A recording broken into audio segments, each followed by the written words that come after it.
Alors, si tu as loupé l'actualité africaine, ne t'inquiète pas. L'essentiel de l'actualité en Afrique en 5 minutes. Bienvenue à toi sur ma chaîne, moi c'est Rakakili. Ici, je te parle de l'actualité du développement communautaire personnel du peuple africain. Si c'est un sujet intéressant pour toi, merci de t'abonner et surtout, n'oublie pas de partager cette vidéo. C'est parti. Les amis, commençons tout de suite par le Burkina Faso. Le Burkina Faso où le président en exercice de l'Union africaine, Évariste Ndayishimiye, s'est rendu au Burkina Faso pour rencontrer son monologue, le capitaine Ibrahima Traoré, le capitaine d'Afrique. Chose importante, le président de l'Union africaine a été frappé, impressionné par l'initiative Faso Mebo.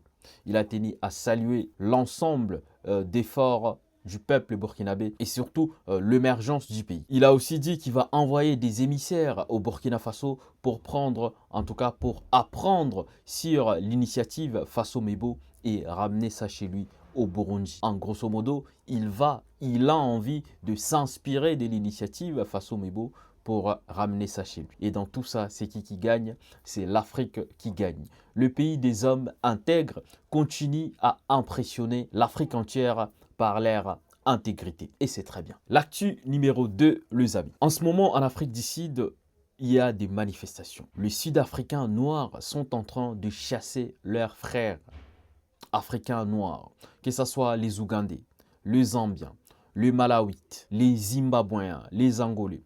Chasse aux sorciers en Afrique du Sud. Et ça, c'est pas normal. C'est pas normal pour un peuple qui a vécu l'apartheid de se comporter de cette manière avec leurs semblables. C'est pas normal. Et c'est là où moi j'attends la réaction de l'Union africaine. Mais où est l'Union africaine? Au lieu de réagir ou au lieu de chercher la reconnaissance du traite négrière comme pire crime contre l'humanité auprès de l'ONU, aller régler le problème en Afrique du Sud. C'est là où j'attends l'Union africaine. L'Union africaine doit intervenir dans ce genre de choses. En tout cas, force à vous, les Africains qui sont en Afrique du Sud et qui sont chassés comme des chiens ou comme, je ne sais pas, comme des animaux. Non, ça c'est inadmissible et c'est pas normal. L'actu numéro 3, les amis, la RDC qui a déjà accueilli 15 migrants expulsés des États-Unis s'apprête, en tout cas, comme dit le journal Le Monde, comme vous le voyez ici, Le Monde qui titre que la RDC est en pourparlers avec les États-Unis pour accueillir plus d'1 millier d'Afghans, les amis. On ne sait pas ce qui se passe dans ces pays, mais il y a des choses bizarres qui se passent. Donc laissez-moi votre avis dans les commentaires. Comment les Congolais doivent se comporter par rapport à cette vague migratoire imposée par les États-Unis. L'actu numéro 4, les amis, on retourne dans la région, l'Alliance des États d'Israël.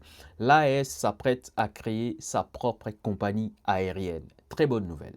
Oui, les trois pays avancent. Petit chemin, combattu à gauche, à droite, des terreaux par-ci, par-là, mais les gens avancent. Le pays avance. Oui, là-bas, il n'est pas question de la démocratie. Non, là-bas, c'est la discipline.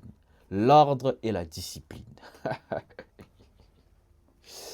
L'ordre et la discipline, oui, l'ordre et la discipline, l'AES va créer sa propre compagnie aérienne. Pour moi, c'est une bonne nouvelle pour l'émancipation de ces trois pays et surtout pour leur autonomie au point de vue de transport aérien. En tout cas, bravo à l'AES, c'est une très bonne nouvelle pour l'Afrique. Comme quoi, si on se met ensemble, comme quoi si l'Union africaine fonctionnait vraiment, mais on pourrait avoir des choses comme ce qui se passe dans l'AES. Oui, mais aujourd'hui, l'Union africaine reste aux abonnés absents. Oui, les amis, les bonnes choses ne durent pas très longtemps. Je tenais à vous présenter l'essentiel de l'actualité en Afrique cette semaine. Et donc, on se retrouve dimanche prochain pour l'essentiel de l'actualité en Afrique. On va essayer, les amis, c'est compliqué, mais Rack Mentality, je suis Rack Mentality, on va essayer de vous présenter l'essentiel de l'actualité en Afrique en 5 minutes. Il est temps de se réveiller, frères et sœurs. Debout, Africa, Rack Mentality.